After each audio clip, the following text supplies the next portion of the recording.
Hello, boys and girls. Welcome back. This is the second episode of ConvoStation. Finding people who are doing what they want, who have found their passion, and are working sustainably in it. We want to know who they are and how they do it. This week's episode's with Lucy Mason, rowing coach from Oxford in England, and also a self-professed shore girl for We Will. Let's get into it. Yeah! So you went to film school? Kind of. I studied drama and film. Oh, really? Right. Where nice. Oxford Brookes University in the UK. How long? Nice. 4 years. Would have been 3, but What happens to the fourth year? Just fourth year was just an additional of retaking modules. fair enough. Failed a couple of modules. No, it gets everyone like that, fails yeah. uni, don't worry. It's us this guy. Us Liam. No, you didn't fail, did you? I failed a few subjects. Oh, yeah, makes sense. It's uni, yeah. Look, we're going to be honest here. I do a lot of bullshit, like philosophy and stuff like that. Yeah, no philosophy today. Is that where you started rowing? No, I started rowing Always have? way before that. How old? I was like 13 or 14. I started young. Nice. Yeah. Why is that? How do you know? I had anger issues at school. Don't we all? Oh, Right? yeah. Don't we all? Yeah. But obviously, it kind of just worked nicely that, sticking me on a rowing machine, Yeah. to, row hard and, Just pumping it out. Yeah. Yeah. Just in the classroom, everyone's doing their maths and stuff. They're just like, Lucy, get on the rowing They machine, used to send row me it to out. the gym. They used to be like, oh, okay, you can go to the gym now. And I'd be like, okay. Gonna let off some steam. Yeah. All the other kids are, how do I get there? Do you just train for ages, or do you do competition? Yeah, no, I do competitions, quite regularly. Yeah. Did you do that from the get-go, though, or? No, it takes ages to learn how to row. Yeah. And it takes quite a while to get, into a state where you can be competitive. But, to begin with, when you're, just starting out and stuff, you start at the same level as everyone else. So you can imagine what sort of bad rowing you can see in, these, 13-year-old kids. Yeah. With just coming down blades everywhere, boats everywhere, water everywhere. Getting the blade out, hitting people with it. Yeah. Just the how cold you water win, down right? back in the Yeah. day. Anger management, Anger all that. management, yeah. That is just how, that's how we roll. I love it. To be fair, I went in with one of my best mates, and he sat at the back, and he's a big rower, so he's I see, 6'6", and I'm at the front, Jesus. and he kept pulling us round to one side, and I was the person having to steer, and I was just like, you're pulling us round. We just went round and round. And Oh, I round like the circle in the circle. And we Yeah, didn't yeah. go anywhere, and we went out with a kayaking squad, and we just sat there going round and round in circles, and it got to the point where I just put my oar down and just sat there and just let him just take us round and round. And he was like, you're not helping. Is he stronger in one arm or something? Yeah. Really? Right. So Oh, he just wow. kept going, and we just kept spinning, and then eventually we flipped and just swam. Oh, nice. Capsized, yeah? Yeah. It's the So best after that times. point, I was like, no boats for us. Our friendship relies on us being Land-based. no boats. Yeah. Oh, so what are you, kind of doing now? Tell us about We Will. Yeah. Yeah. We Will is a company that was set up by my boss. So give you a little scoop about him, because Awesome. Yeah. he's pretty cool. He's one of those people in the world that are a little bit unhinged in a good way. He did 3 Ironmen back to back to Wow. raise money All for right. charity. That sort of unhinged, Yeah. sort of sporty and mentality. And he has this desire to just do the unreasonable all the time in every aspect of his life, whether it's work, family, or sport. So he's been a world kayaker. He took his family around the world for a year, just because he wanted them to see everything, which was really cool.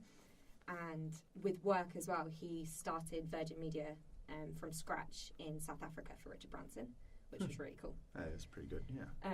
And then he was in this kind of corporate industry working for Telstra and stuff, and then was actually, I want to do something for myself, and decided to set up We Will, which is basically a company designed about his DNA, trying to set unreasonable goals, but trying to get everyone to do that. Oh, yeah. That's not just in sport, right? No. 'Cause that's what I thought. Just but- in life. I know, Yeah. everyone thinks it's just sport, and that's what we're trying to kind of change at the minute, but Right. a lot of people coming to us at the minute, our main clients at the minute are sports. Like endurance sports and stuff like Yeah. that, right? Yeah. Mm. And that's obviously what I'm coached in, and Yep. that's what I'm experienced in. Yep. So trying to get people to do those goals is my kind of area. Yes. But we've also got this great idea to do work with teenage kids who are just coming out of school and doing gap year for those kids to experience like world stuff and Before traveling, but Yeah. with more of like a schedule. So they work for people who are like big time in businesses in different corporate industries or elite Nice. athletes, and they do everything, like a big broad spectrum. So that the idea is that within a year they kind of figure out what they don't want to do in their life. Ah, okay. That's pretty cool. Yeah, because you know how like you Yeah. come out of school and sometimes you don't know. You don't know what to do. Yeah. and people panic pick. They do. Yeah. It's just like, oh, that seems cool. I'll be a doctor. Yeah, sure, okay. I'll And be a then- lawyer, maybe. Yeah, and then so many people like don't use their degrees nowadays, so it would help. So. Yeah. So they choose. Do you send them on multiple sort of industries or workplaces? Or That's the end idea. Yep. Is that they will do like different Variety stuff. of things. Yeah, like we've got somebody who's huge in like lawyer, huge big time lawyer. So they work with them. We've also got a coach who trains elite swimmers. So they'll have to do like 3 days training with them, getting up at the same time, eating the same time, being in the pool for the same amount of time as these Olympians. That'd be so rough coming out of Wow. school. Right, but it's kind of learning about Yeah. like that's what it takes if you want to be an elite Want to athlete. be yeah, that's cool. And these are the sort of responsibilities you'll have. Yeah. And then the same with being a lawyer or working in different corporate industries and stuff. So They burn so much energy. Have you heard about what's his name? What's the American swimmer? Which one? The American swimmer? Yeah, Phelps. Michael Have you heard what he Phelps. eats in a day? Yeah, It's No. insane. Like he has like 5 coffees for breakfast and like for a start, and then the list of his food that he eats is like what a normal person would eat in about maybe like 3 days, I reckon. it's like 10,000 really? calories or Yeah. something a day. It's insane. It's Jesus. ridiculous. Yeah, he's pumping because he's in the pool all day, He's in just the pool. burning. Yeah, burning. of course. And it's similar for like, when you go out with like rowers, I remember going to Pizza Hut in the UK, and like we sat down, and I was a lightweight, so I couldn't eat like anything. So I ordered like this garlic bread side, and each one of the guys ordered a family size sharing pizza. Yeah. And they're like, there wasn't room on the table for all these pizzas. Yeah.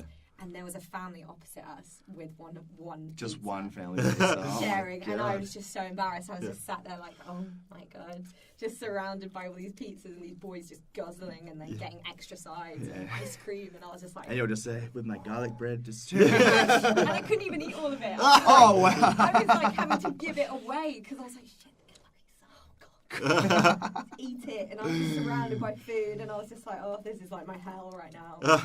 Yeah, it was pretty funny. When I used to swim, I used to be the same. Like, I remember once I was about 13, I reckon, and went to this restaurant in Melbourne because we had the state swimming champs down there. And we went out for dinner, and I ate this huge, big, you know, like when you go to the Italian restaurants, they're way bigger than anything getting like Domino's or anything. These huge, big family-sized pizzas. Just sat there and smashed the whole thing. And my family was just like... I smashed the whole thing before they even got their food too. It was a good effort. That's effort. That takes a lot of effort to eat that much pizza. Takes a lot of swimming. Well, it takes a lot of swimming. Big belly. A lot of freestyle. So do you have like a like an office or anything like that for yourself? Yeah, how does WeWork actually Yeah. work? What do you do? So we are a startup, and currently nobody is on any form of payment. Okay, yeah. Same as me and Adam. We're gonna get paid for this. Well, I do. Oh, you didn't know? Were you even paying me in popcorn? Like, oh, Yeah. I feel bad now. Joshua. I know, I'm good. Get your braces off. You can play under that. I know, man. But I'm trying to be healthy. Now, popcorn's You actually... smashed a Red Bull. No, popcorn's actually pretty good. No, I'm fasting, all right? Brilliant. No, we don't have like an office, but we have a space in Chatswood that we Chatswood can does. use if we want to, which we rent hourly. That's pretty cool. Yeah, so we just rent that if we need it. But we majority of the time work from home. I mean, my boss is quite lucky. He has a house by the sea that overlooks the beach. So working environment it kind of breeds creativity there, if I'm honest. Like I work better there than any other space Yeah, that's that good. I ever have to work. So it is just one of those places, and and everyone, we have business meetings there. We had a great business meeting. We were all sat around, and this guy's like big up in Wilderness Society for Australia. Yep. Oh, yeah, cool. And he's absolutely great guy, and everyone was talking like really serious, and then in the background I could just see this like, and I was like, I have to tell them. Guys, sorry, there's dolphins outside. can we all just take a second? And they were like, take a second and chill. oh, Yeah. okay. Yeah, sure. It was just Animals one of those first. moments, like, and if that didn't sell him to join what we were about, and Nick actually was just like, "Oh, good timing that you got the dolphins to be released. For the show. This is all for you." Just trying to make out a part of our plan. Like, you should Good work, guys. We've seen them. You can put them back in the cage now. Yeah. Grab them before they escape. We're working on getting whales involved. Make sure you grab those baby ones. So, yeah. What's your job there? What is my job? I don't actually know. Just general all-round, Well, talent? Doing what you need to do. He's nicknamed me the Shore Girl because he just comes in and he's like, we need to set up a website in 2 weeks and you need to learn how to use WordPress and you need to do this and blah, blah, blah. And I'm like, sure. Right. And we built a website. Bearing in mind, I don't even have an Apple Mac. I'm pretty Low technology tech. So I was like, sure, okay, I can do this. By day 2 with WordPress, I was nearly on the phone to them, just being like, I hate what you do. Yeah. Why would you create such a platform that is just... That's how I feel in every single day of my life. And they talk to you as well, like, well, can you not see the button? And I'm like, I'm looking at a lot. Yeah, exactly. Don't even get me started with buttons, all right? Okay, it might be a big green button to you, but for me, this is all just gobbledygook. There's a million buttons. There's so many buttons, and then you click a button, they're like, oh, I can see what you just did. You clicked the wrong button. So I do tech support. Nice. So I'm number 1. I do sales, recruitment. I look after clients. Nice. I do coaching. That's the big aim for me, is to be able to be doing what I love, which is coaching, and to be able to get. But also, I love inspiring other people, and that's what our business is about. So to be able to just do that every day is pretty cool. Yeah. So all of it's around that anyway. Yeah. It's kind of bred into what we're doing. So Nice. any job doesn't seem too bad apart from WordPress. Yeah. We're actually sponsored by WordPress. No. Just got our sponsors pulled. We've just said WordPress so many times that they're probably just living in the dream. They're just like We just kind of always say it's bad and just have WordPress. their stock exchange is just going up. Fine, They're just like, oh my god, I've never seen so much money. oh my God. So from 13 to how old were you just rowing before you I'm still transitioned? Right. She hasn't stopped. No, but when did you transition to coaching though? I started up a rowing club at school because I'm that cool. Oh, nice. Yeah. I used to take kids into the gym and teach them how to do gym work and how to row on a rowing machine. Yeah. And I set that up all on my own. What, like lunchtime or? After schools, yeah. Right. Oh, yeah. And that was to recruit people into Nottingham Rowing Club, which was where I grew up. Yeah. So I used to do that on the side because, every teenager does Yeah. that. Yeah. And then when I went to uni, that was when it kind of really started to kick off. Yep. And Yeah. I started coaching Oxford colleges how to row. So they have this thing called bumps, which is the most hilarious race. You need to type it into Google or YouTube, because it is the funniest thing you'll ever watch. This is why we need a Googler. We need someone to sit in there and just Google stuff and put us on the TV. Yeah, so Yeah. that would be great. Yeah, you need to type Like a young Jamie. When the budget's bigger, we'll get there. So we can actually hire someone there. When all this new WordPress money comes in. I like that. WordPress are going to keep it all of themselves. They ain't going to share the load. Sorry, keep going. So bumps, yeah, keep going. Bumps, yeah. Bumps. And Sounds so bumps cute. is, they just they line all these boats up in a line, and all the colleges are ranked after each time they do this race yearly. And you're in a line. There's a man with a pole who stands there, hooks onto the boat. And there's a big cannon. It's so 18th century, so old. Oh, nice. It's old That's school. pretty It's cool. a tradition thing, and it's on this tiny narrow stretch of a river that goes under a bridge and then round this massive bend, right? And the aim of the game is to bump the other boat.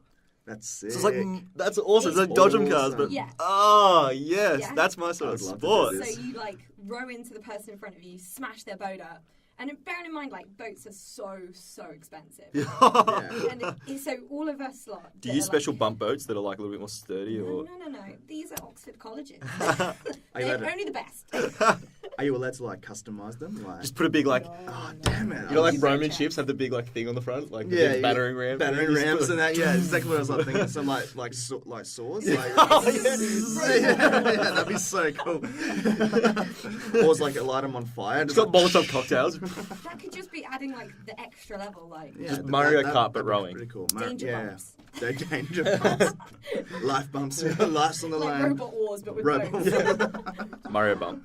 Mario. I like it. But yeah, but obviously there's all of us from the Oxford Brookes University, and we're all their coaches. And we just stand there like ripping our hairs out, like that's 25 grand, just like, like it's So they actually get crazy. like crunched up and like break the boats.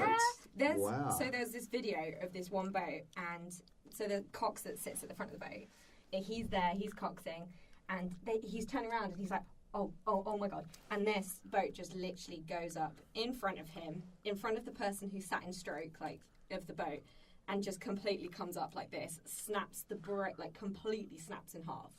And the guy who's in the bow is just slowly sinking. And the water's coming up. I'll send you the YouTube video. Oh, would love It's gold. would love to see It this. is That is so absolutely good. gold. That is so good. Yeah. I want to do this. Yeah. I want to do it. I set up in Sydney. There you go. Yes. That's a reasonable goal. I'll do it. Yes. I will definitely Sydney join bumps. up. Count me in every Yeah. week. Yeah. Yeah. So We have to learn to row first. It's gonna be a long grind. No.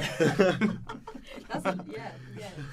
So yeah, that's where I started coaching properly. Is Yeah, right. These Oxford colleges doing these bumps races. So they have like That's so 6 cool. weeks to learn to row, to then compete in this thing. So it's pretty intense because it's all like a badge of honour and stuff.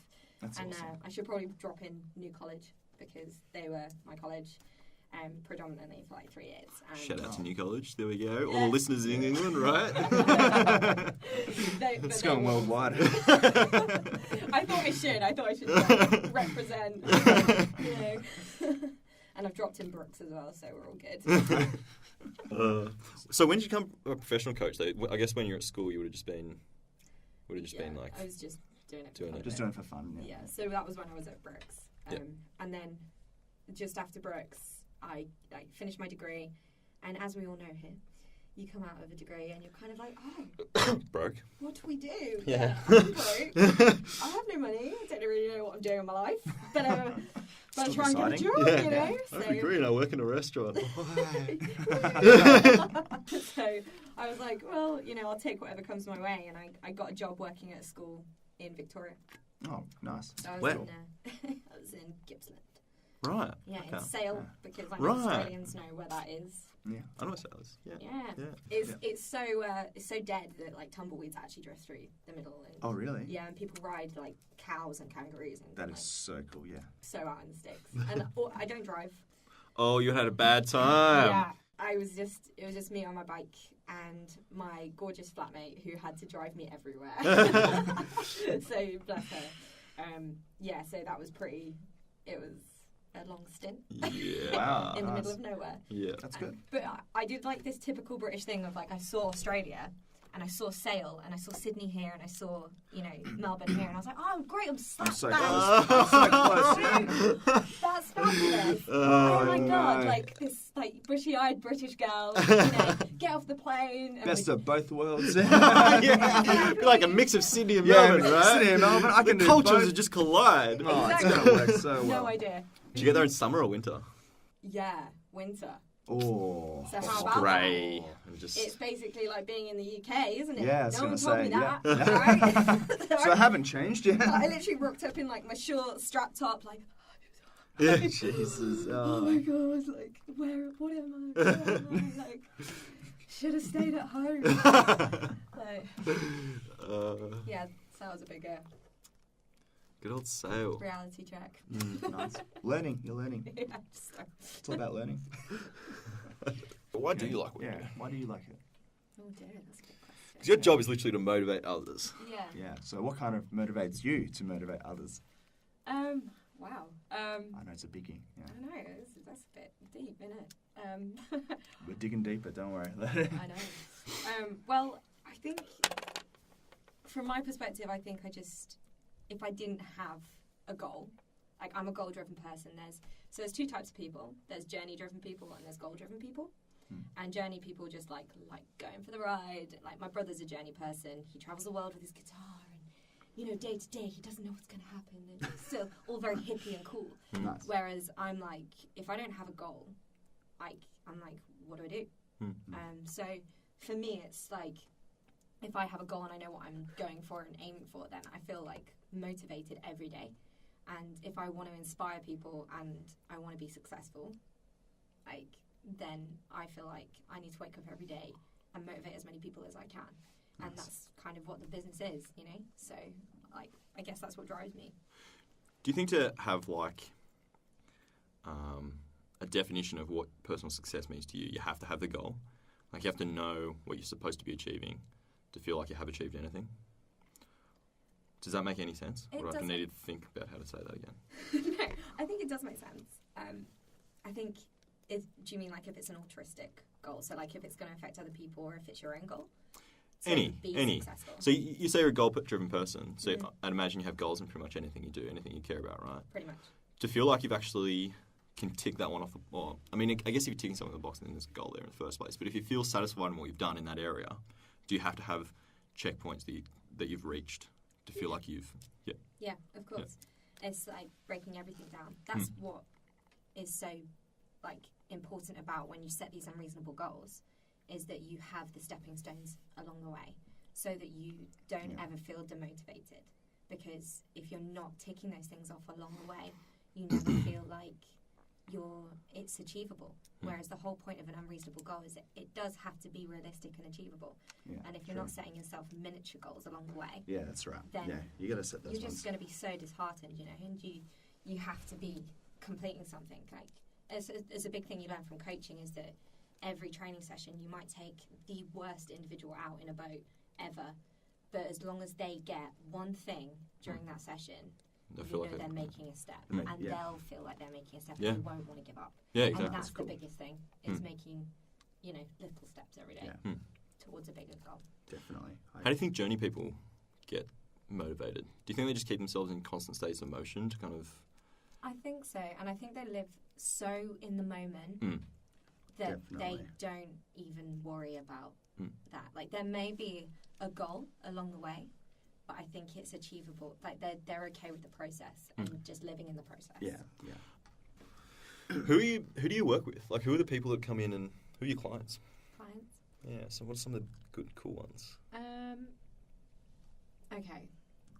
A couple of my favourites is, we have got a guy at the minute, and potentially his crew, but definitely got him on board. And he's rowing across the Atlantic as part of the Tulska Whiskey competition. Oh, damn. And it's 300,000 miles. Oh.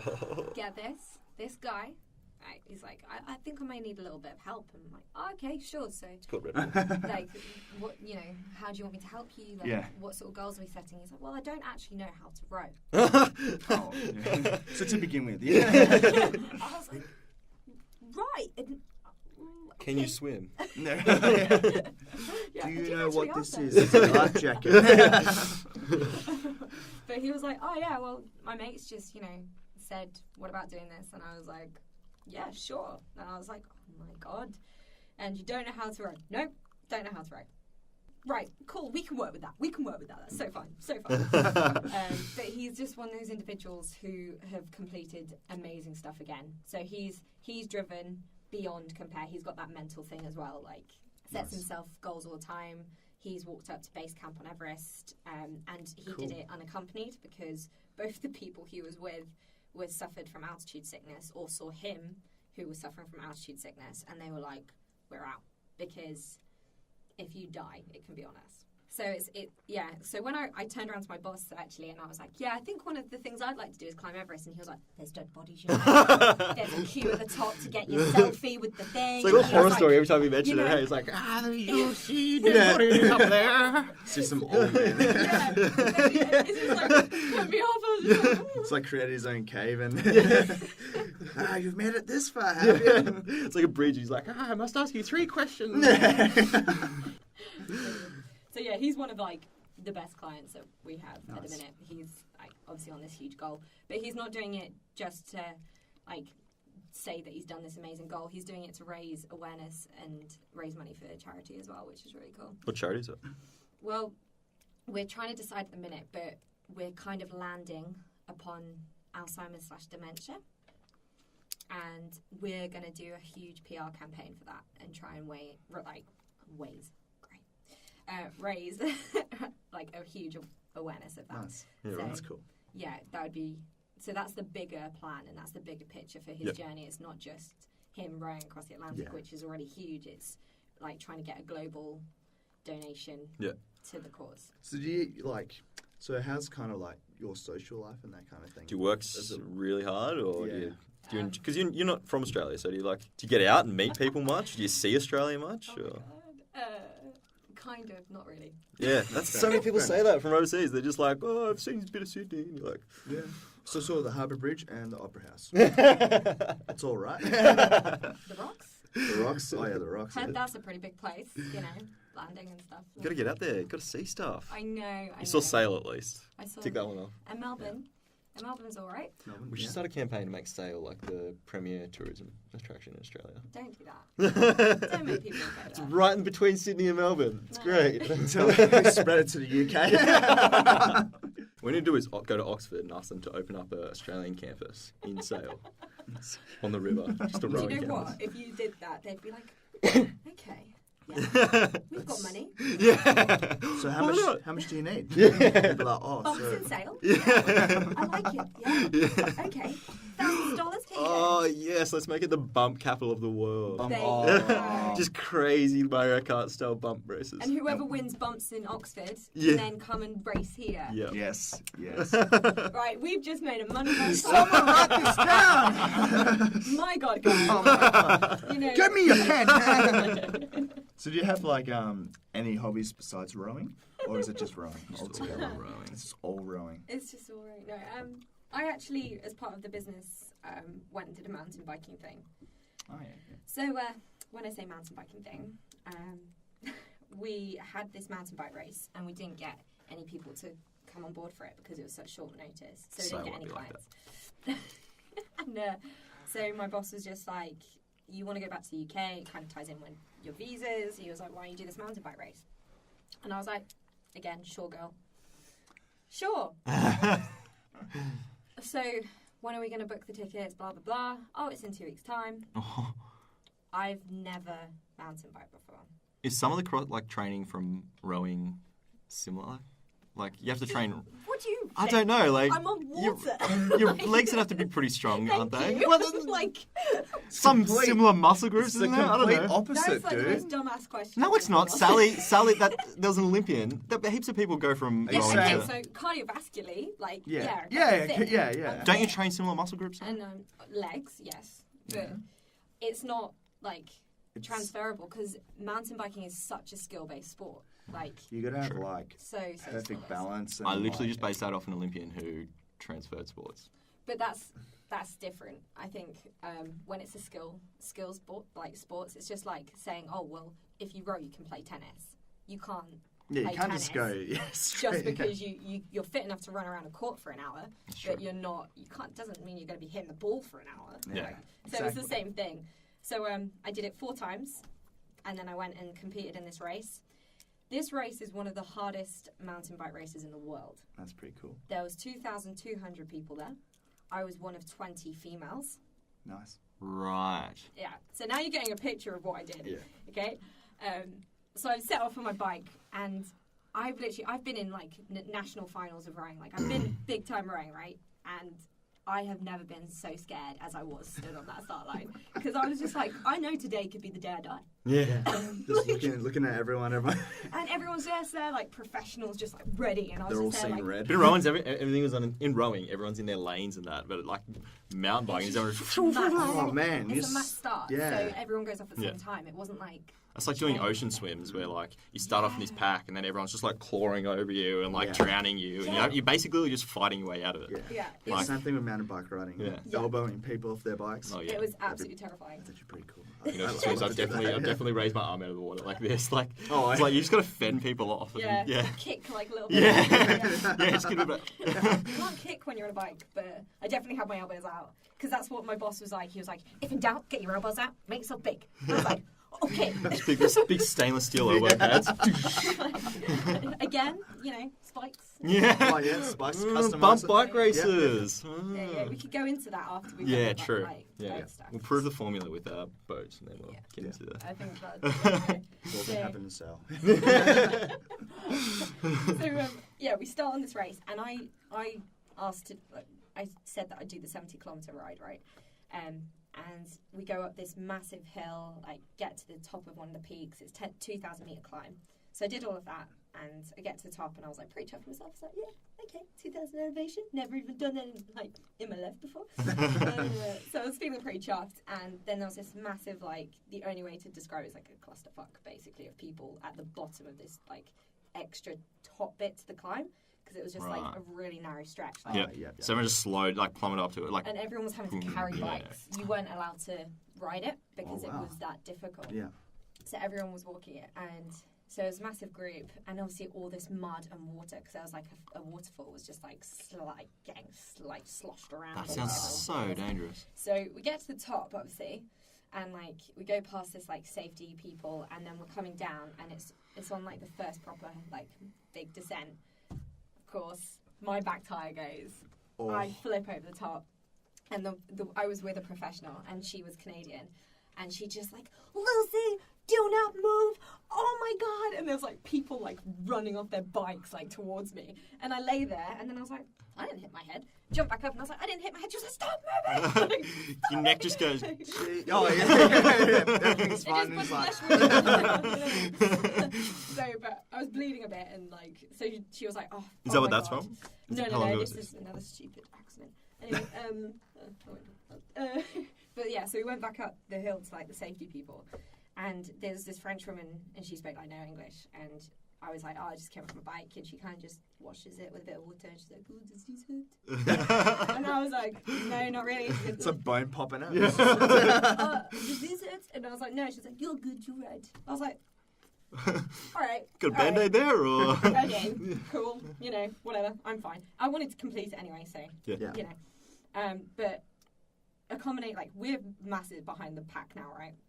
And I was just like thinking, Christ, we just got to get to the second food station. That's all we have to do. So aiming for the second food station, which is 30 k's in. So we get there. We are the last people to rock up. They're packing away. Right. There's still music going, and the announcer's just about to put down the microphone, and he turns around and he's like, oh, bonjour! Oh, you know, like just chatting French and like saying a welcome to me and my like co-rider. And then the people are like trying to find food, like get food out, give us food, and we have all these snacks, and then like one of these songs like comes on that's like our favourite song, so I start like dancing around because I suddenly like feel like I completed Like something, you know. Yeah. And like I'm trying to get the volunteers involved, I'm like clapping my hands, and like everyone's just looking at me like, maybe I did hit my Yeah, I was thinking that. So maybe everyone's probably like thinking, maybe she did hit her head, yeah? When you have concussion, you do go to like Yeah. extremes of emotion. You do. Yeah. And, anyway, so we finish up there because this guy came over and he was like, oh, do you know what time it is? And we were like, yeah, we know. It's party time! So we had to go, and then we start riding off, and they're like, oh, allez, you go the wrong way, and we were like, oh my god, this is so embarrassing. So we had to go the other way and get directed back onto the trail, and we're heading off, and I made this climb again, all in saddle, and I was really chuffed with myself, but the descent, like, I was just so in fear because I'd come off and like I didn't have the skill level, and It's like winding through trees and all that kind of stuff. it was- You watch videos of that and they just hurl down it, and you're like, bro, I can't react quick enough just watching it, let alone actually like on the bike. So much fun. It's fun, but it's so intense as well. So I was doing bits of it, and then I'd get to like a big route, and I'd be like, no, I can't do this. So I'd get off. Yeah. And I got to the bottom, and then I just heard in the distance like this, and I was like, look up to the top of the hill, and there's all these dirt bikers like there, and like lift up their helmets like, bonjour, safety team, and I was like, no. So the people who would like do the safety check of the whole course and like who clear up the course as like the Finnish people had caught us up. That's how slow we were. Wow. At this point, I was like, it's going to take me too long. I'd already been in the saddle for 6 hours, 7 hours by this point, right? And I was coming up to about 40 Ks, and I was like, I've got to tap out. This is too much. This is too much for me. I'm not going to make any more descents today. Yeah. Were your legs just burning? Like I feeling physically, all right? You're pretty fine. I'm fine. Yeah. Because I guess you're still moving at that point. Like, I guess once you stop, then it'd start. I couldn't ride because I was so scared of the downhill I was pushing Yeah, it's so kind of much. that fear. Right. Yeah. Fair And so enough. we get to the next safety like group of people, and there's this French man like kind of sizzling sausages with some wine. He's like, "Oh, do you want a sausage?" And my partner's like, "Sausage party." And I was just like, "Oh my god, you can't say that." And you know they're all French, and they're like, "Do you want wine?" And she's like, "No, we have to ride back. Like, we can't have wine. It's French." "Yeah, of course we can have wine." Like, you know. So we're drinking wine. Did I say no? Just like riding back with a glass of your eye. Yeah, it was pretty funny. And then we had this picture with all the dirt bikers, the safety team, and all these Nice. guys who were there. And it was just like a finished photo to remember. Yeah. And, Nice. Just a bit of fun for the whole Yeah. day, yeah? and then Sweet. we had to ride back to the village. And we still had our numbers on, and everyone was just like, that we went past, was like, "You're going the wrong way." Oh my god. Oh no! Go my own way! We're going home. Oh my god. I quit! Yeah, we didn't finish. Thanks for fucking reminding me. So I gave it a good crack, but I don't think 4 sessions can equate to doing Like 70 Ks in Oh, a day yeah, 70 Ks. Yeah, of the that's a world's while. toughest race. But I did 50 in total, cycling back to the That's pretty village, goddamn so impressive. it's not too bad. Yeah. I'll take it. And it showed us that actually unreasonable goals aren't necessarily what you set out to achieve. They can, you know, I still completed something pretty bloody unreasonable. Oh, definitely, yeah. So I'm I've happy never with ridden 50 Ks in my entire life before. So Really, you haven't? You've ridden 50 Ks in one go. On a BMX bike, yeah. On a BMX. that. That's just, you must look like a clown, man. Like, Oh, yeah. Well, when you're like 15, you know, it's just like, oh, yeah. God, that's good going. Yeah, I was like always on my bike all the time, yeah. I'm impressed here. Oh yeah, what is your approach to rowing? What is rowing? Well, sorry, what is coaching about? Coaching. Yeah, Um, someone has never coached before, right. and you, I guess for each client you go in and you have a plan for how you're going to tackle this and how you're going to put it together. Like, say I want to get into, let's just say rowing, completely brand new. What do you have to instill in me? What do you have to get in my head and get going? Okay, so What's the first step? with every single person, I make an assessment. I think a big part of coaching is understanding somebody's personality and their kind of psyche, so how they're going to approach something. Really lazy. Start there. Really brilliant. So I would always, like I say, make an assessment like based on your type, like how you do things, how you think, and how you need to learn. Because obviously there's different types of learning, audio, like actually doing, and then demonstration and all this stuff. And I try and incorporate everything. Okay. So we'd do a session where I'd break it down. I'd do it on the rowing machine first because I wouldn't want to take you out in the water. On the water straight away, yeah. Because Definitely. It's really daunting. And It is. I remember my first time, and it was with, like, bless him, love you, Ian, but he was like a 60-year-old man, and he just was like, "You'll be fine," on a massive river. They're not like rivers here, like, that are thin. Yeah. We're talking like pretty wide, and he just pushes me off in a single on my own. I didn't know what I was doing. Nice. And like, there's this huge cruiser suddenly coming towards me. Gets better. I'm in between a bridge, right? So I'm in a bridge, like in like the little cubby hole, and I'm just sat there because I don't know what to do. I'm like 13, 14. I'm just like freaking out, just like bobbing along, like. So I don't want to ever install that fear into anybody I take out because I Ian's just. just over at the coffee stand getting coffee, just like, yeah, you're doing good. Oh, Cruise ship's just about to collapse. Luckily, I did move. Like, this guy's like honking. But I did eventually like move. But then I was sat there, bless my little soul, my younger self. I was just like crying, like, I want to do this again. Like, yeah. But so I always like break it down for people on the rowing machine. Then I'll take a video.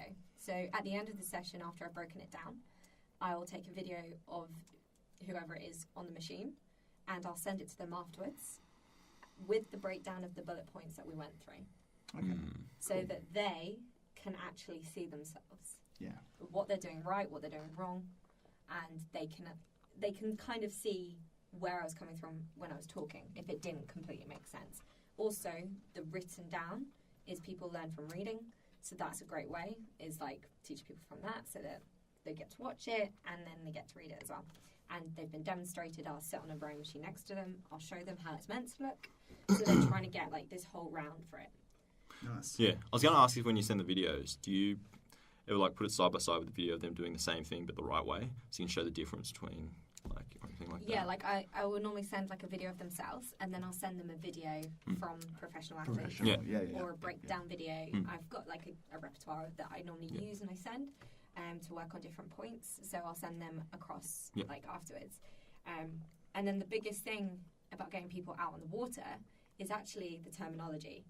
Because, you know, when you go out sailing, there's nautical terms, you know, like yes. bow, stern, and that sort of thing. Yeah. There's so much language like that, which people starting up to rowing don't think is a big thing. And then suddenly you're going, easy oar, which means stop. And everyone's just like, woo! Like, easy. And then suddenly in my brain I'm going, they don't have a clue what that means. And I'm like, stop! Yeah. So, You're like, wouldn't it have just been easy to say stop? Yeah. I was legit. don't be that kid. I've taught you. And you're a pain. No, that is like the worst thing I think I've ever had to do in my life is take a bunch of 13-year-olds who don't have a clue what they're doing. And just watch them float around. And all I can see, like, in my mind is all these parents' faces being like, why did little Tommy die? Yeah, and my child drowned. I'm just like, I've just got to keep these kids afloat. It's okay. Right. So yeah, there's coaching for you. Nice, I like it.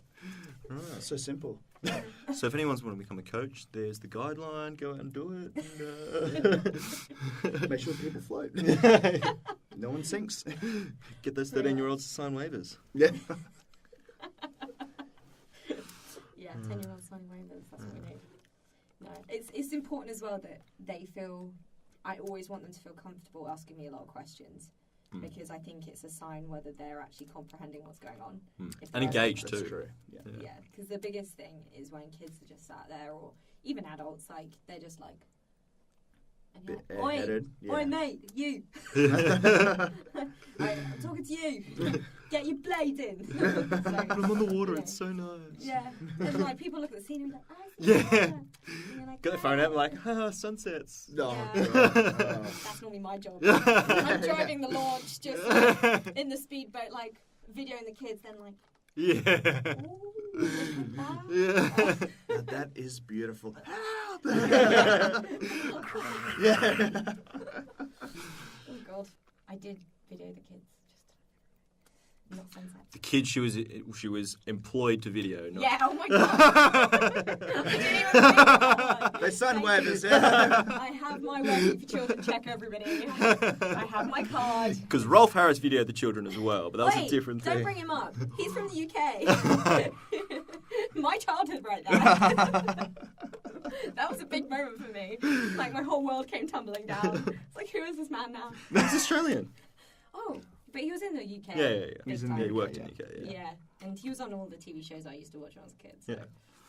Yeah. When you came over to Australia, was it a big changeover to get into it over here, or you came over for work? Do you have a job lined up that you came over for? Yeah. Right. Yeah. So it's pretty. I didn't come out here. I wasn't like that person who wanted to come to Australia to find themselves. A journey person. No, absolutely. I came out here with a job already lined up. Cool. Nice. Yeah, so I didn't have any worries or fears about that. I kind of just trying to find work or anything. It's all lined up for you. Yeah. Cool. It was all quite smooth. And then did you leave Sale for Sydney for a job, or just want to get out and figure it later? It was at Christmas time. I came up to Sydney because my brother was here, Jenny Person, just playing gigs in Sydney, and I was staying in Newtown. Oh, yeah. And, what's his band called? Do you want to give him a shout out? I'll give his band a shout out, Cab Collective, but you want to search John Mason because he's awesome. What sort of music is it? It's like alternative rock the band, but my brother's like an acoustic Oh, nice. one-man show who's Yep. pretty in tune. He's very That's good. awesome. So I came up for that, and I saw some relatives on New Year's, and my brother was playing like for the party, and I was speaking to the dad, who is kind of like my uncle, but he's not really my uncle. Yeah. And he was like, "I'm starting this company, and I think I think you want to be invested in it, and I think you're going to want to come on board." Mm-hmm. And that's when he started talking about We Will and all of that, and I was like, "Yeah." So Quite sold. Yeah. yeah, so I ended up moving to Sydney straight after that, so one job rolled into the other. Yeah, nice. That's awesome. No, it's good. No, it made everything a lot easier, because before that, like before Christmas, I was like freaking out, like, what am I going to do in my life? Going back to the UK, which, like, I don't want to go back there. How do I do that? So, yeah. So obviously We Will kind of existed before you came on board then, pretty much, yeah. What's his name? Nick, was it? Nick Gatland. Okay, nice. Is he English as well? Yes, Yep. yeah, they're all English. They're all Well, English, yeah. Actually, my aunt would kill me. She's Scottish. Oh, nice. So that's my Okay. stepdad. Yeah, so you know that there's definitely a difference, and Oh, I'm yeah. really sorry, Ali. You are Scottish, not English. Where's she from? In Scotland, Mm. like Edinburgh way. Right. So I'm from proper north though. Like Oh, yeah. you can see the northern lights in the town from where I'm from, That's pretty cool. on clear nights. Where's that? Tongue, Keep going. Inverness. Right. Okay. Yeah, Right. that's an hour away, but Right. still, biggest town. Yeah. There's like 5 people on one screen. In Tongue. I didn't grow up there though, so Where'd you go? Nottingham. All right, you did say that. Yeah. That's Robin Peter. Hood. That's the Robin Hood. Town, Yeah. Did you just say Peter I Pan? did. No, I didn't say Peter Pan, but Oh. Peter yeah. Pan. Disney characters. I don't know. No, Nottingham is Robin Hood country. Mm. I'm really in with like, Little John and all that. Yeah. Right. And Merry Men. Oh, lovely. Yeah, they're great. Did you like replace Robin Hood or? She's like, that's why she came to Australia. She had so many warrants out for arrest. Yeah. Get out of there. Steal from the rich, give to the poor. At least I was doing good. That's all that matters. That's all that matters. I'm still doing that. I really shouldn't say that. Do you have an idea about what the link between the different things that you do, overarchingly trying to achieve between all of them? Yeah. What is the thing that drives you, I guess, the overall? The overall. Well, I have my own personal goals, but then there's the goals for the company as well. So like, Do they overlap a lot? a lot do. Other than my like rowing goals, they're pretty separate. But I want to make sure that I can contribute to the company, building a community of people who inspire each other.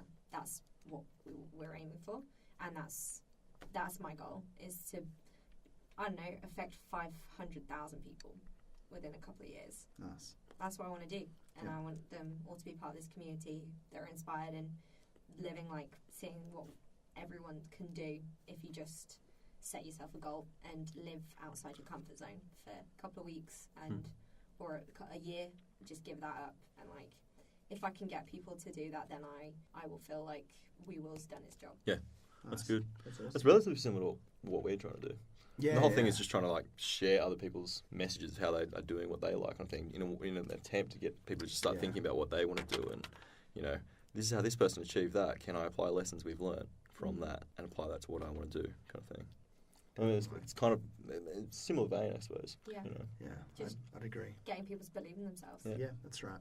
And live life. We say live life in orange, because obviously like there's green, which is comfortable, there's red, which is too like a little bit scary. Yeah. You're out of your comfort zone too much, and you're probably in the red zone. And then live life in orange is where you're comfortably out of your comfort zone. Yeah, Risking it to get the biscuit. Yeah, there you go. I like that. Yeah. You sound like you've literally achieved what you wanted to do at each point. Like everything you've sort of gone for, you've just gone out. Is that a realistic view of it, or have there been times where you've been struggling? Or Of course, there's no journey without a struggle. what are some of the things you tried to do and it took longer, or you didn't achieve them? Or I always wanted to be in the Olympics. Right. Rowing. Yeah. That was my goal. do you know which Olympics you would have been time framed up for? So I wanted to go to the 2016. Was it 2016? So I wanted to go to Rio. I wanted to aim for Rio. Yep. When I was a kid, I went to the London 2012 Olympics, and I was there, and I saw the rowing, and I saw Catherine Granger. You guys don't know this woman, but she's proper inspirational. She's won tons of medals. She's like this 30-something plus woman who's still winning medals, right? And I saw her get her medal. Not only that, is my coach at the time, who's this brilliant guy, Martin Kay, just lives to inspire others. That's what he just lives for. And we're walking in the car park, and this is after watching the Olympics. I'm still in this kind of bubble, like, wow, this has been an incredible day. Just bumps into this guy, and he's like, "Oh, Steve, hey." And it's Steve Williams, who's an Olympian. Gets better. He turns around, he pulls out his pocket his 5 Olympic gold medals that he's got. He's walking around the car park with them in his pocket. Because he's about to go I've had him in a little lock safe box. But he's about to go and do a talk. Right. So he is on his way to give this talk, and just had them in his pocket ready to show these people. And I get in my hands, I had the Sydney gold, and I had the Athens silver medal in my hands. Right. And I was stood there just looking up at this guy, like... Just dazed. Just like, what's just happened? Like, within 2 seconds, I'm suddenly dumped with medals in my hands, meeting this Olympian. And he said, "Oh, I went to Oxford Brookes too." And That's so cool. I was like, "No way." And he was like, "Yeah, you said you're going there in September." And I was like, "Yeah." I was 18, just about to go to uni. So I was like, "What?" He was like, "Yeah, I went to Oxford Brookes too. So you're gonna love it. They'll probably break you, but you're gonna love it." And I was just there like, this could happen. Like I could do this. I could live this dream. And, That's so cool. And I had all these. Did you get a photo with him or anything? Or? Yeah, nice. Nice. From my 18-year-old self.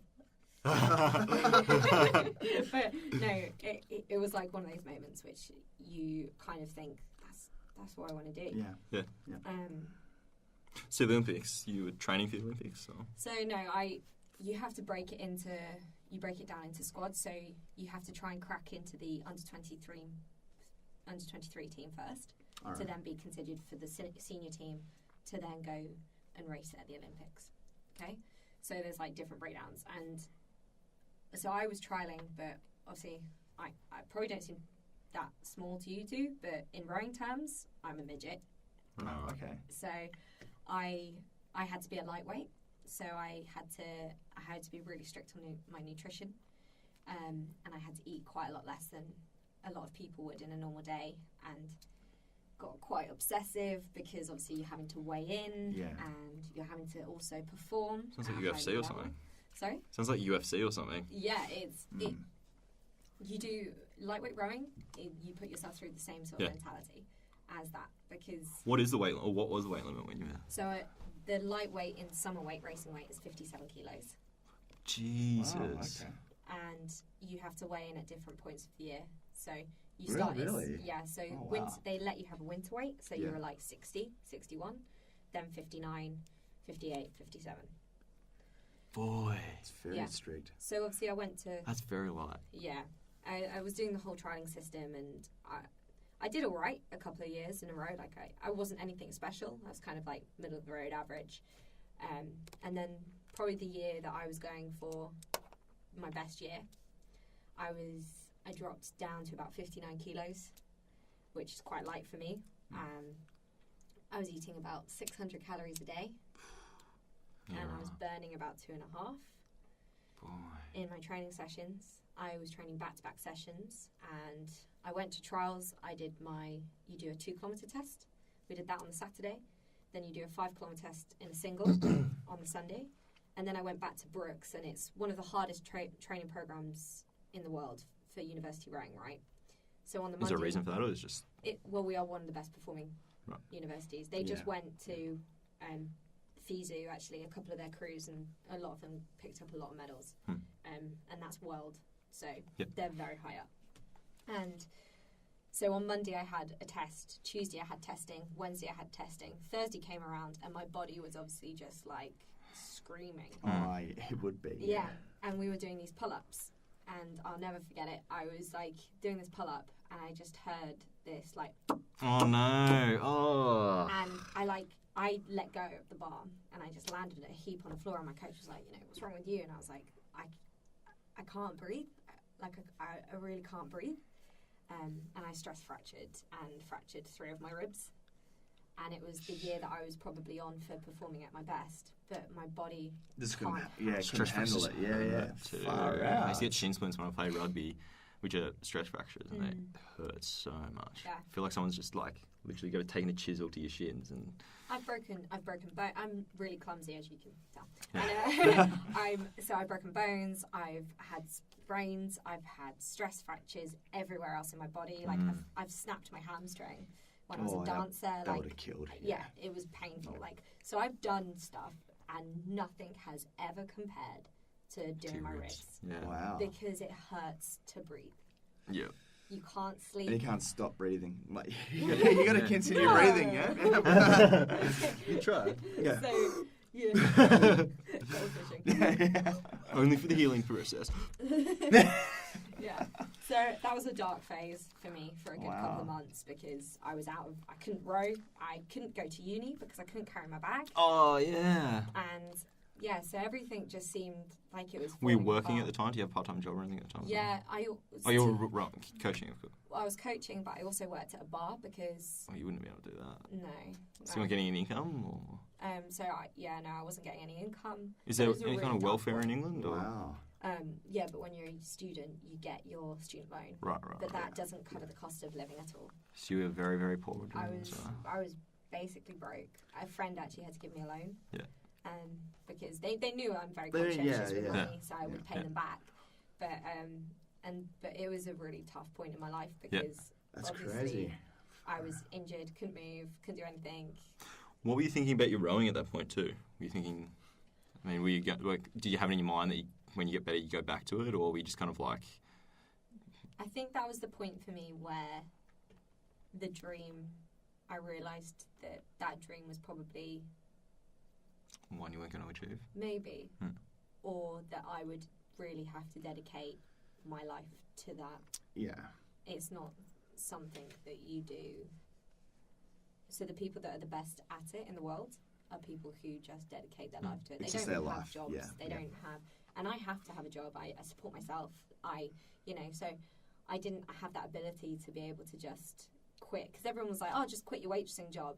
These are the hours. And it's just like I couldn't physically do that. Yeah. If I did that, I wouldn't eat. I wasn't eating, but I wouldn't be able to put food on the table. Wouldn't have the house, nothing. Yeah, Uni. I wouldn't be able to pay for rowing. So I was just without my jobs, I can't do rowing. Well, I don't know. Definitely, like Adam was talking about before about acting. How some people how they're independently wealthy, or they just know someone who helps them out, kind of thing. Yeah. And they get such an easy ride. You can go to all the auditions, and they have early on they have a way more successful career than someone I'm not an actor, but someone like Adam or other people we know. Yeah. Because you have to work and you can't always go to auditions, and you can only really fit in one audition a week. You or can't something like dedicate that. your life to it unless No, you can't. You're Unless you get supported. yeah, exactly. And I wasn't willing. There is a website for sugar daddies. Can you send me the link? Yeah, sure. I don't want sugar daddy. I want sugar mummy. That would So to answer that question is that was my. And you had to start. Did you have to start sort of thinking outside the box for how you wanted to stay in the sport, but not? You know what I mean? I think so. I'll always row. I think that's me. I think it's my DNA. I just love it. It's my space. It was my place when I was going through a lot of shit when I was a kid to be free and to be in a different place. And therefore, it will always be my thing. And I've been a high national level and elite rower without being an Olympian. I don't have to be an Olympian to be a successful rower. Yeah. And this was what I was brought down. So I lived with a girl just recently, and she was at Nottingham Trent University, and she was saying, I dreamed of winning the stuff that you've won. And that was when I really put into perspective my career in rowing, because I know so many females now that I've beaten, or that I didn't even think about how many people, we won a race where there was over 80 crews entered, right? So I've got to think, we beat how many people who dreamed of winning that.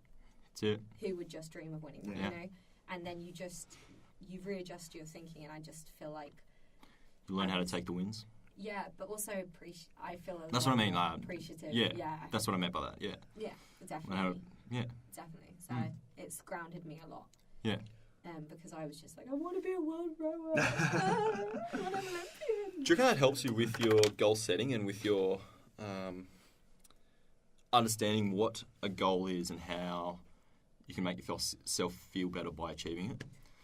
Does that make sense? Yeah, and I think... Like, you understand what you're getting out of it by even setting the goal in the first place a little bit more, because you understand that you are actually achieving something by maybe something that's a more moderate goal. You can understand what you have achieved and definitely how much. And I think the biggest thing with that is mental health, because obviously when you're not having a good day, you think you've not done anything right?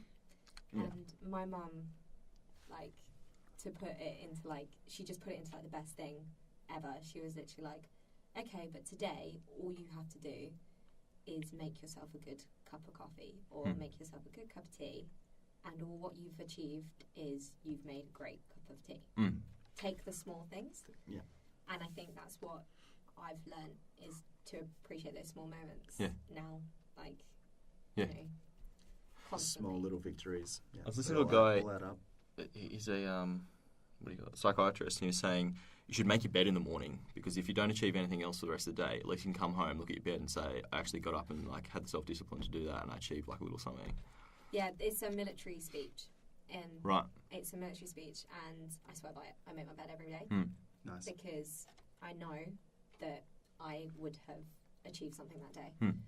And even on the days where I feel like, oh, like I've missed training or I haven't got this done with work, I always make sure I do something to complete within the day. That's good.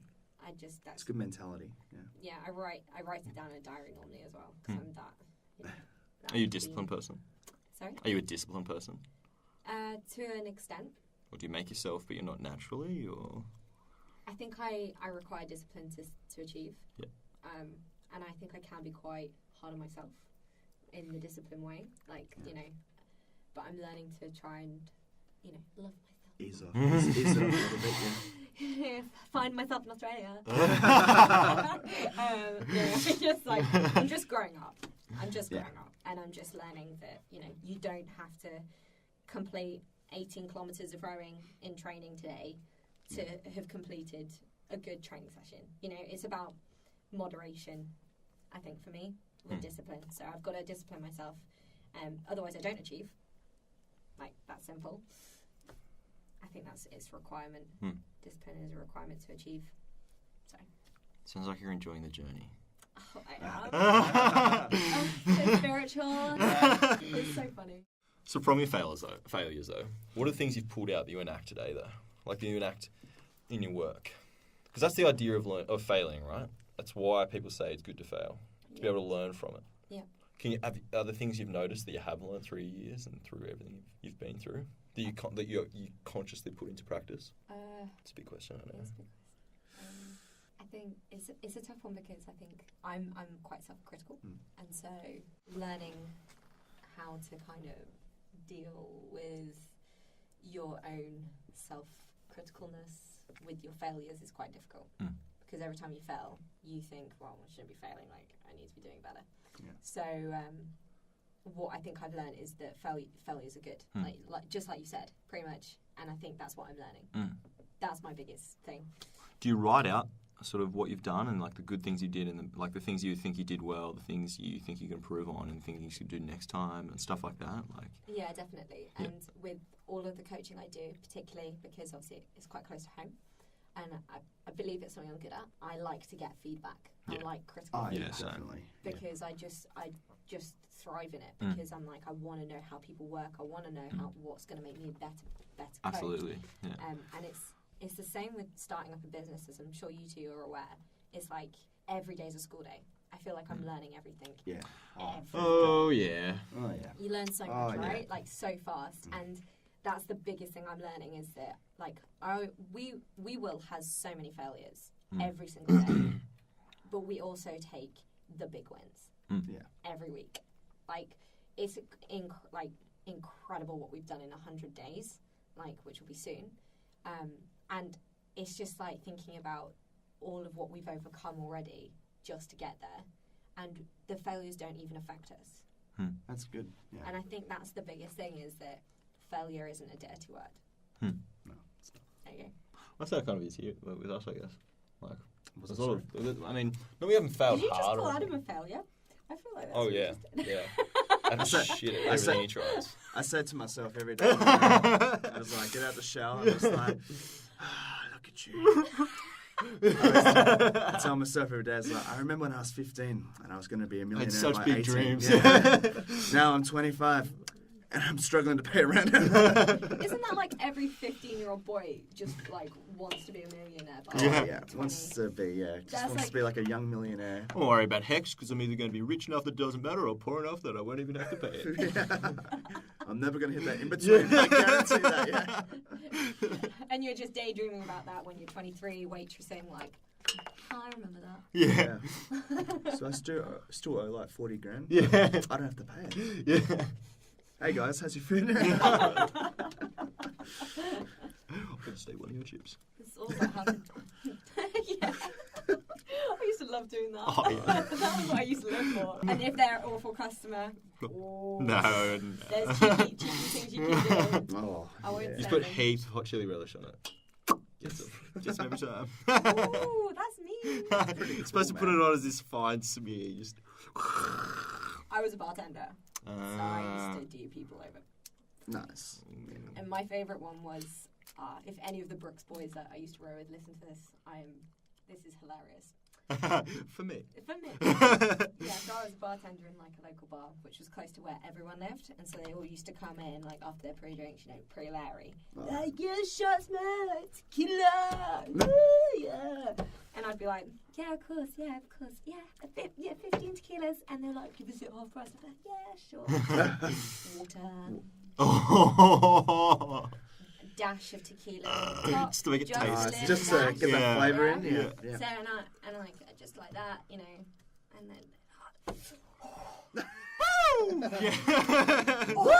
Yeah. and I just stand there like, oh yeah, so that's 20 quid, everyone, Yeah. like 20 quid. Done. My boss used to love it. Hell yeah. You're saving me money. Yeah. He was Thank just you like, so much. Are the Royals coming in tonight? I'm like, yeah, they're probably scheduled well. Don't you worry, you're gonna make your money tonight. You just start the timer and see how long it takes for them to just be like stumbling around and acting really drunk. Be like, bro, I'm so fucked up, bro. Got a tequila. Yeah. Straight to my head. Tequila, bro. I just cannot handle it. You find it so often though, and I'd just be like, oh my god, at least I'm doing good by hydrating them. Yeah. At least I'm not going to feel It's that getting hungover really tomorrow. healthy. Yeah. Like, I'm actually being an angel. Yeah. The secret guardian angel. They'll never know. Until now. They'll never thank me. Yeah. One time though, I had this one guy who was literally, he was like, couldn't even speak, and his two mates. Too many waters.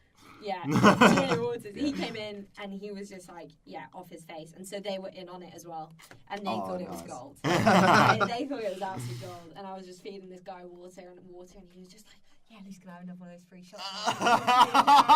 Of course you can, you and he thought like he was in there, and I was just like, yeah, he thinks he's in there, but I'm just hydrating. Oh, that's so funny. H2O. He must have thought you were hitting on him so hard. Oh, he did. It was really Just got like the shot. It's like, so this one's vodka. Yeah. Oh, this one's tequila. See? Just get a scooter He's glass and like, oh, what next? Bit of rum? Yeah. Get it all in there. It's just like water in the eyes. It's like, oh, I can taste the flavour in that one. It's like, oh, nice tea. Yeah, I was good at being a bartender.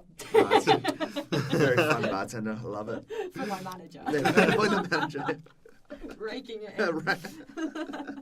Not just water. I was just like, just buy me a couple of bottles of water. I'll do the hard work. Yeah. There you go. You can keep that. You know, in the bike race, you had the party going when you got there at the food station. You can just keep the party going when we have the bub races down in Sale. You can just be at the food station. Yeah, yeah, People up yeah, saying, yeah. hey, you got some water. Yeah, You got some water for water.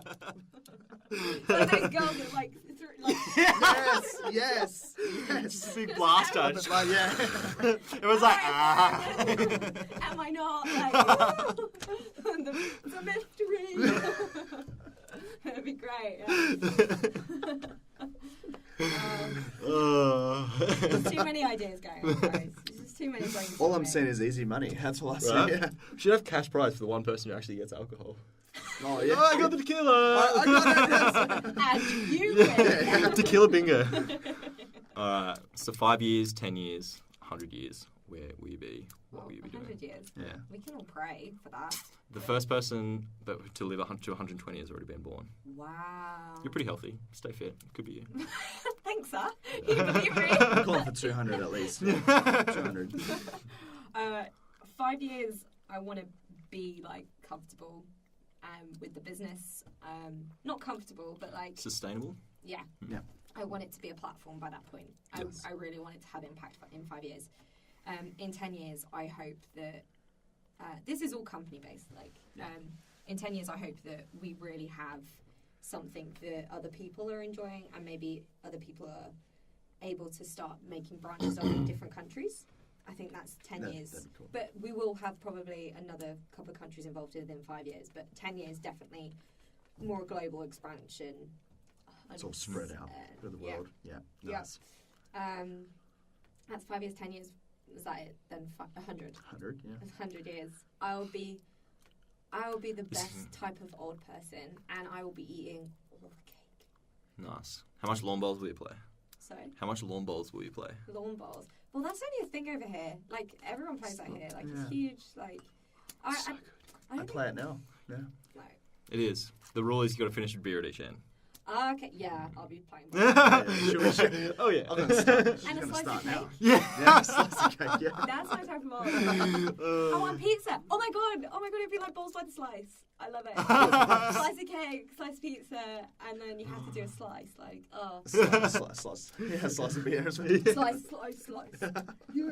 It's like walking the other way. Like, It's okay, because we're 120 something. So. That's right? matter, Everyone's yeah. judging us anyway, so it doesn't Yeah, matter if you yeah. tackle them. And that I can't wait for that moment, is that when I'm that old, that I just don't give a crap. Right. And, like, I just do the most extreme stuff, and I say the most extreme things, and people are just like, oh, She's I understand. That's why you should live like you're 100 now. Just do whatever. yeah. Pretend you're 100. Have visualize yourself as a 100-year-old. Maybe we should. Mm. That's what all old people say. Is like, I regret not caring. From when I was in my 20s. I regret not letting myself go earlier. Yeah. Saying outrageously racist shit earlier. That's literally what they all say. They do, yeah. But we're not from that time, though. No, Sure. we're in new time. New time. Yeah. Supreme Emperor, first order of business. I don't know what my first order would be. It's pretty tough. Like, what do you... I don't know. It's a hard one. Okay, Yeah. everyone has to live to inspire. Yeah, that's a good one. That's a good one. Yeah, Okay. live within your Really good passion. one. Yeah. Be good if, like, I wonder about automation, right? Like AI, computers taking over.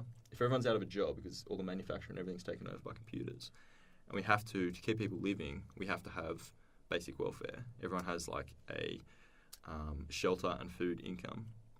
And the only way that you can work, the only way there's avenues to be able to work is in with passions, right? So, you know, people want to sell things, they sponsor you to do this and that's how people make money, like literally engage in their passions, because all the essential things are basically taken care of by robots, like all agriculture, all manufacture, all this and that. What the world would look like. It'd be a cool place. If everyone... Just doing what they will Just what they want Yeah. to do. good Yeah. at. Yeah. and that many people would be those viewing dreams. all that and that kind of thing because they have a lot more leisure time that companies trying to sell things will like invest money in that, so a lot more business investment and that kind of thing. Instead of the way that film is done, where it's like you get like funding bodies. It's I think you just came up with a concept for film. Just Yeah. gonna put it out there. Like, we've covered every base, guys. called The Journey. It's called the journey, yeah. Brilliant. I love it. I Called like that. World Press. World. Oh, the pun. I love it. This is all going to come to fruition soon. Right. Yeah. We're going to make WordPress the biggest company in the world. Yeah, I know. Bigger than Google, yeah. Google, get ready for a rival, yeah. Cool. Okay. I think we're done. Awesome. Cool. It's been great having you here. Yeah. It's been a Thanks pleasure. very much. Anytime. Go to wewill.io, is it? Yeah, we will.io. Yeah, there's loads. You can read all of the content about all of the amazing people that Cool. we have already. Yeah. And donate for Alzheimer's. Yes, donate. please donate. Get on board. And we're doing the Oxfam Run next week, so if anyone hears it and wants to donate for that before then, that's great too. Cool. Easy. Cool. Thanks, Well, Lucy. Thanks, Lucy. It's been great. Do I leave now? You have to leave. There's hell out. like an exit Get the thing, hell yeah. So, yes, kind of awesome. Sorry, that was our company. Leave that OJ, yeah? Look, you're rude enough to not even open it, so you can leave.